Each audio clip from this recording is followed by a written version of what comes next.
Students, आज हम लोगों ने पढ़ना है verbs with their forms. Verbs की चार हालत होती है, first form the verb, second form the verb, third form the verb और ing form the verb. So let's move towards our verbs. First one है हमारे पास स्पीक। स्पीक मीन्स बोलना।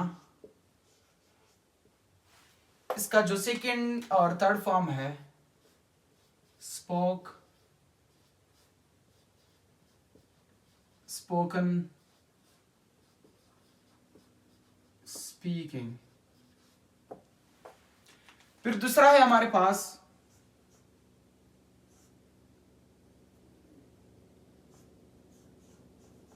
Run means दौड़ना। Run, rain, run,